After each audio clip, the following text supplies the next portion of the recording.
구약성경 사무엘상 5장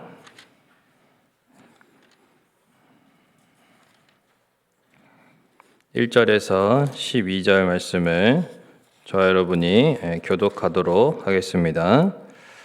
블레셋 사람들이 하나님의 궤를 빼앗아 가지고 에베네스에서부터 아스돗에 이르니라.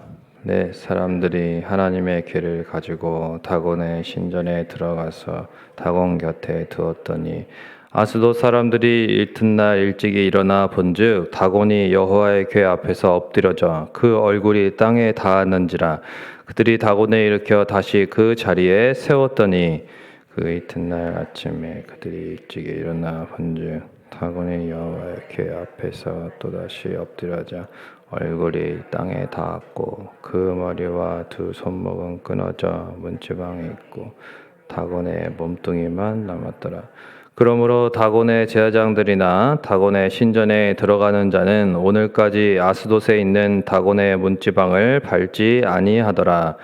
여호와의 손이 아스돗 사람에게 엄중히 더하사 독한 종기의 재앙으로 아스돗과 그 지역을 쳐서 망하게 하니 아스돗 사람들이 이를 보고 이르되 이스라엘 신의 궤를 우리와 함께 있지 못하게 할지라. 그의 손이 우리와 우리 신 다곤을 친다 하고 이에 사람을 보내어 블레셋 사람들의 모든 방백을 모으고 이르되 우리가 이스라엘 신의 궤를 어찌하랴 하니 그들이 대답하되 이스라엘 신의 궤를 가드로 옮겨가라 하므로 이스라엘 신의 궤를 옮겨갔더니 그것을 옮겨간 후에 여호와의 손이 심히 큰 환난을 그 성읍에 더하사 성읍 사람들의 작은 자와 큰 자를 다 쳐서 독한 종기가 나게 하신지라. 이에 그들이 하나님의 궤를 에그론으로 보내니라.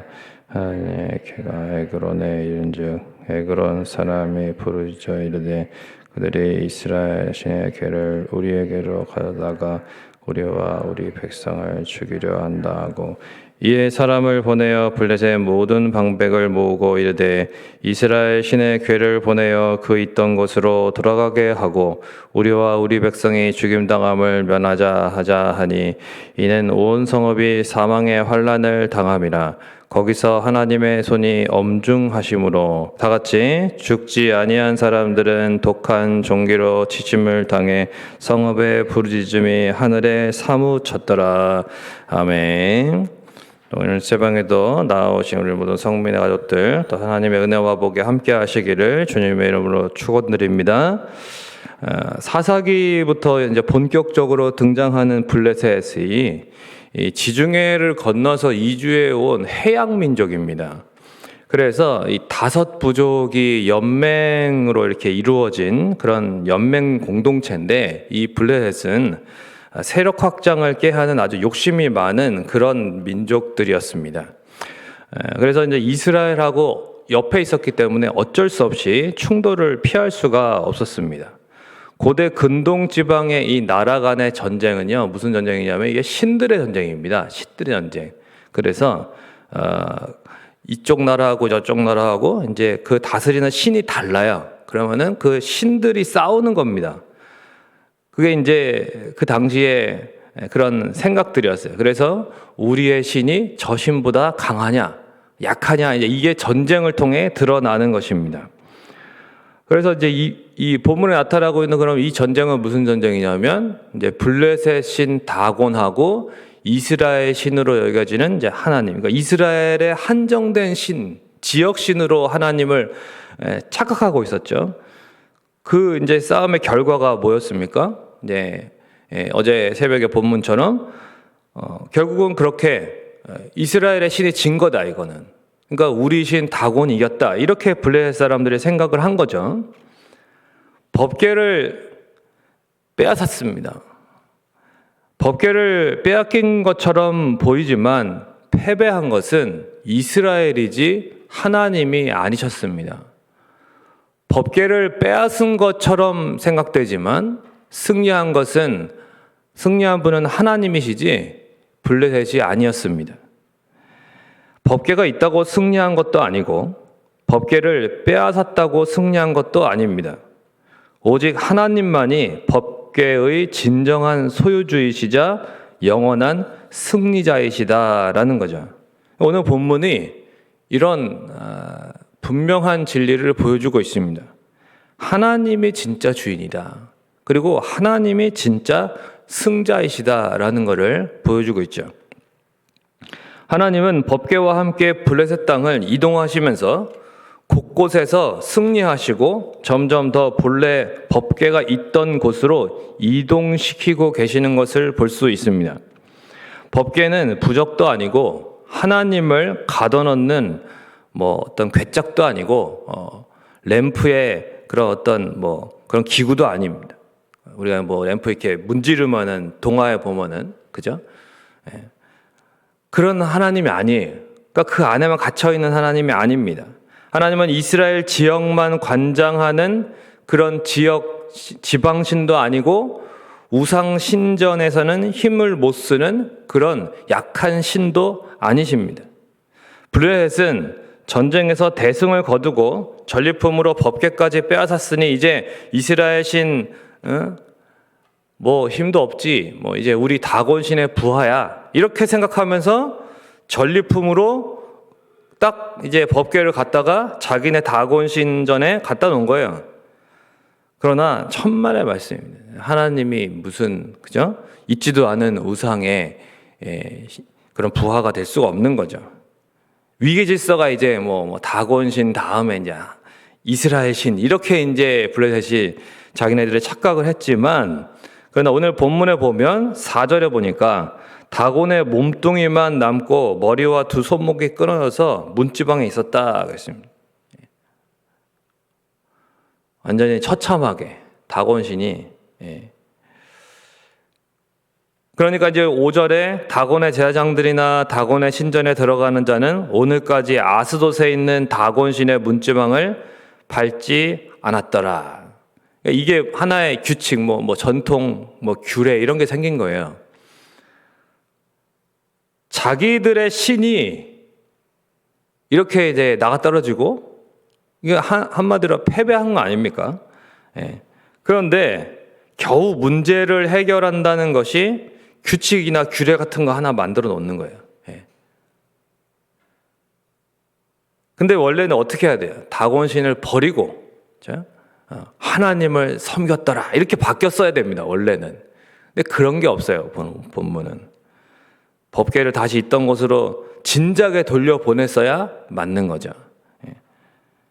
그러나 그러지 않았고, 그래서 하나님의 경고를 무시한 이 아스돗 사람들에게 6절에 보니까 하나님께서 재앙을 임하게 하십니다. 그러니까 7절처럼 깨닫죠. 그러나 자기들의 생각에 틀렸다는 것을 알게 되면 뭐 하겠습니까? 여전히 자기 신보다 더 강하신 진정한 주권자이신 하나님께 회개하지 않고 하나님 앞에 굴복하지 않습니다. 왜요? 법궤를 다른 곳으로, 블레셋 다른 지역으로 옮기면 이게 5부족의 연맹체라고 그랬잖아요. 그러니까 다른 곳으로 옮기면 그 지역에는 더 강한 신이 있으니까 이제 그 신이 통제할 수 있을 것이다, 이렇게 이제 착각을 한 거예요. 참 어리석죠. 그래서 다 이 죽음의 그런 그림자에 그냥 이 죽음의 재앙들을 경험하게 되는, 온 블레셋이 쑥대밭이 되는 것입니다. 8절과 9절의 가드라는 곳에서도 그랬고 10절에서 12절 오늘 읽은 부분, 이 에그론에서도 결과는 같았습니다. 특히 에그론이 섬기는 이 바알세붑을 좀 강하게 아마 여겼던 것 같아요. 그러니까 이제 아마 끝판 왕처럼 이렇게 이제 그래도 저기 에그론에 가면 저 이스라엘 신을 잡을 수 있을 거다, 이제 통제할 수 있을 거다, 이렇게 생각했던 것 같습니다. 전혀 바알세붑이라고 하는 이 신도 아무 소용이 없었죠. 아니, 하나님 외에 다른 신 자체가 없는데 어떻게 겨룰 수조차 없는 것입니다. 하나님을 감히. 이 세상에 있는 모든 우상들은 인간의 헛된 상상의 산물일 뿐입니다. 이사야서 42장 8절에 보면 나는 여호와니 나는 내 영광을 다른 자에게 내 찬송을 우상에게 주지 아니하리라 말씀하였습니다. 아멘이십니까? 하나님은 하나님의 영광을 빼앗기지 않는 분이십니다. 하나님의 영광은 하나님 스스로 드러내십니다. 우리가 하나님의 영광을 드러낼 수 있는 존재가 원래는 아니에요. 우리가 하나님의 영광을 먼저 바라보는 존재가 아닙니다. 하나님께서 우리를 사용해 주시니까 우리가 하나님의 영광을 감히 조금이라도 나타낼 수 있는 삶을 살아갈 기회를 얻을 뿐입니다. 하나님의 자녀로서 은혜를 입는 거죠.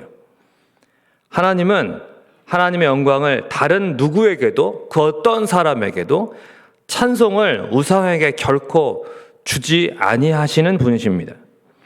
택한 백성 이스라엘도 우상을 섬기는 블레셋도 하나님을 멸시하지만 하나님은 유일하신 자신의 영광을 분명하게 나타내신다는 것을 오늘 본문을 통해 보여주십니다. 하나님은 법계에 제한되는 분도 아니고 우상처럼 대할 수 있는 분도 아닙니다.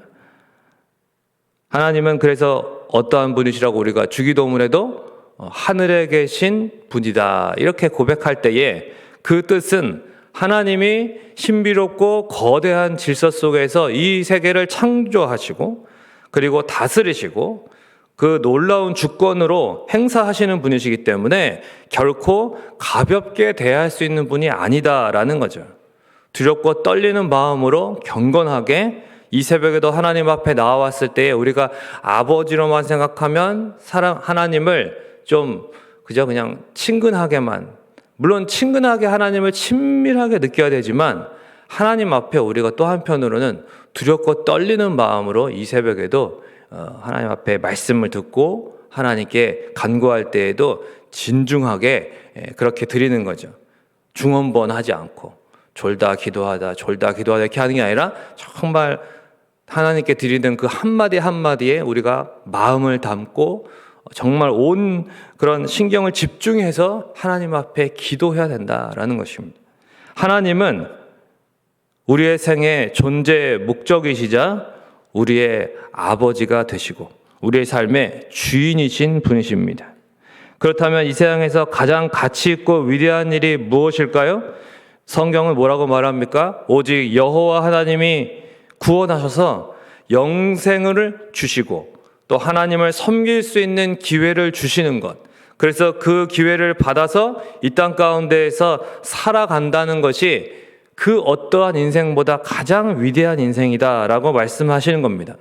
대기업에 취직을 하게 되는 것이나 고급 공무원이 되는 것이나 평생 질 좋은 삶을 그래서 보장받는 것보다 청와대에 대통령 가장 가까이 섬기는 수석 비서관이 되는 것보다 국가대표 선수가 되어서 그 체육계에서는 올림픽에 금메달을 따는 것을 최고의 영예로 여기는데 그런 자신이 간절히 원하는 그 꿈을 이루는 것보다 그것들과 비교할 수 없는 영광스럽고 위대한 삶이 바로 무엇이냐면 하나님을 섬기는 삶이고 하나님과 사랑하며 교제하며 그렇게 하나님의 백성으로 하나님의 자녀로 살아가는 것이 가장 위대한 일이라고 성경은 우리에게 가르쳐주고 있는 것입니다. 말씀을 맺겠습니다. 택한 바는 이스라엘이 하나님을 멸시하니 블레셋도 하나님을 멸시하다가 계속 재앙을 경험하게 된 것입니다. 결국은 블레셋이 이렇게 하나님을 멸시하는 것은 이스라엘이 하나님을 존중히 여기지 않았기 때문에 이웃의 블레셋도 하나님을 이렇게 대하는 것입니다. 우리가 하나님을 더욱 존중히 여기며 살아갈 때에 세상도 하나님을 존중히 여기게 되는 것입니다. 이 블레셋 참 어리석다 이렇게 볼 것이 아니라 이 법궤가 여기로 넘어간 이유가 무엇이고 이렇게 된 것이 바로 이스라엘의 하나님을 멸시하는 죄에서부터 시작됐다는 것을 우리가 잊지 말아야 하는 것입니다. 우리가 하나님을 존중히 여기지 않으면 그 누구도 하나님을 존중히 여기지 않습니다. 그러나 우리가 하나님을 존중히 여기면 모든 사람이 하나님을 존중히 여기게 될 것입니다.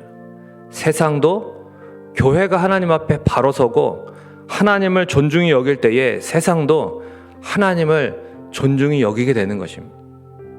오늘날 하나님의 명예가 추락한 시대를 우리가 살아가고 있습니다. 그러나 괜찮습니다. 우리가 다시 하나님을 온전히 존중히 여겨드리고 하나님 앞에 신실하게 살아낸다면 우리를 통해서 하나님은 반드시 다시 존중히 여김을 받게 될 것입니다. 이 사무엘상의 말씀을 반면교사로 삼아서 일생을 다해 더욱 하나님을 존귀히 여기시고 잘 섬김으로 하나님의 영광을 세상에 드러낼 수 있는 택함받은 자녀들로 살아가시기를 주님의 이름으로 축원을 드립니다. 찬송가 20장, 통일찬송가 41장 들으시고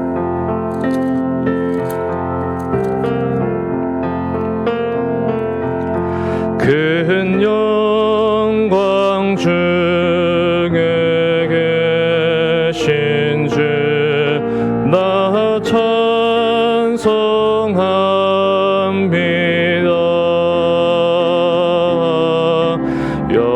영원히 계신 주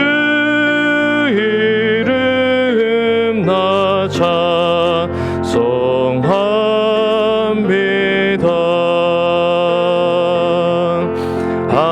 한없이 크신 능력에 나 찬송합니다.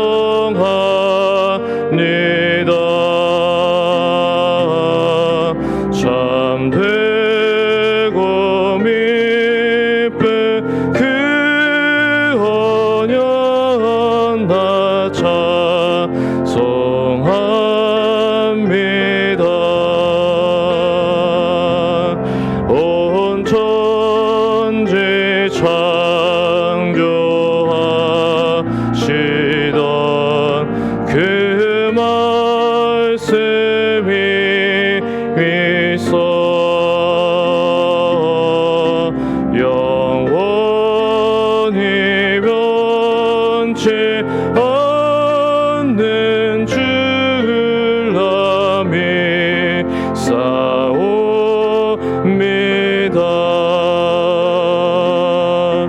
그 온유하신 주음성 날 불러주시고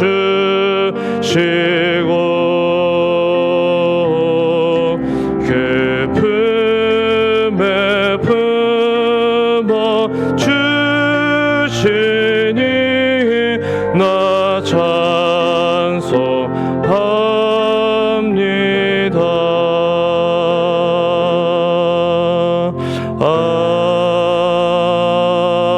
아멘.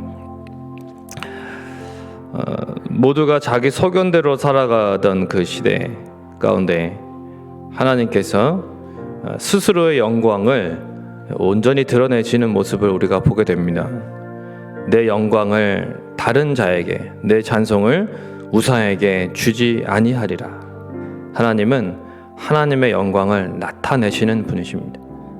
하나님은 하늘에 계신 전지전능하신 하나님이시고 우리의 삶의 온 우주의 주권자가 되십니다. 우리가 유일하게 찬양하고 경배해야 될 우리의 삶의 목적이 되시는 하나님, 그분이 우리를 사랑하시는 또한 아버지이십니다. 그 하나님의 자녀로서 우리가 이 땅 가운데서 하나님을 존중히 여길 때에 세상도 우리를 통해 하나님을 존중히 여기게 될 것입니다. 우리가 이러한 사명이 있는 거죠. 저와 여러분이 한 주간 살아가면서 또 이 하루를 시작할 때에 이러한 사명을 잘 감당할 수 있도록 하나님을 먼저 존중히 여기는 삶을 우리가 살아갈 수 있도록 주님 도와주옵소서. 또한 교회를 위해서 또한 부재정에 계시는 목사님을 위해서도 기도해 주시고 개인적인 기도점을 가지고 기도하시다가 돌아가시겠습니다. 기도하겠습니다. 좋으신 아버지 하나님, 은혜와 사랑에 감사합니다. 하나님, 모두가 자기 소견대로 살아가던 이 시대 가운데 하나님 아버지, 하나님께서 택한 백성 이스라엘도 블레셋도 하나님을 멸시하였지만 그러나 하나님은 자신의 영광을 스스로 이방 땅 가운데서 나타내시는 영광을 드러내시는 하나님, 존귀하신 하나님, 위대하신 하나님, 전지전능하신 하나님으로 우리에게 또한 보여주시고 하나님 자신을 계시하셨습니다. 하나님, 우리가 이러한 하나님을 온전히 높여드리고 하나님, 우리야말로 하나님을 존중히 여겨드려야 될 것입니다. 하나님, 우리가 하나님을 존중히 여기지 못한다면 하나님, 어찌 세상에 하나님을 존중히 여길 수 있겠습니까? 그러나 우리가 하나님을 존중히 여기고 하나님을 존귀하게 대하고 하나님을 온전히 높여드리며 하나님 앞에 살아갈 때에 하나님께서 우리를 통하여 이 세상 가운데서도 하나님 존중히 여김을 받으시게 될 것을 믿습니다. 하나님, 우리가 이러한 사명을 주셨사오니 이 사명을 잘 감당할 수 있는 오늘 하루가 될 수 있도록 주여 인도하여 주시고 우리야말로 하나님을 존중히 여길 수 있는 자라는 것을 기억하고 이 복된 기회를 하나님 아버지 선용하며 온전히 충성하며 살아갈 수 있도록 인도하여 주옵소서. 이 위대하고 복된 삶을 하나님 감사하게 여기고 하나님을 존중히 여기는 삶을 살아갈 수 있도록 하나님 더욱 도와주시고 은혜 내려 주시옵소서. 또한 하나님 아버지의 부재정에 계신 목사님과 또한 하나님 아버지 사모님과 그 가정을 돌보아 주시고 하나님 아버지 또한 교회 위에 하나님 은혜 위에 은혜를 더하여 주시고 우리 성민의 모든 권속들 가정마다 산업마다 하나님의 손길과 하나님의 능력으로 다스려 주시고 역사하여 주시고 모든 것을 회복하여 주옵소서. 하나님만 의지합니다. 이 새벽에 간구하는 우리의 기도 제목을 하나님 다 이루어 주시고 하나님 선하게 응답하여 주옵소서.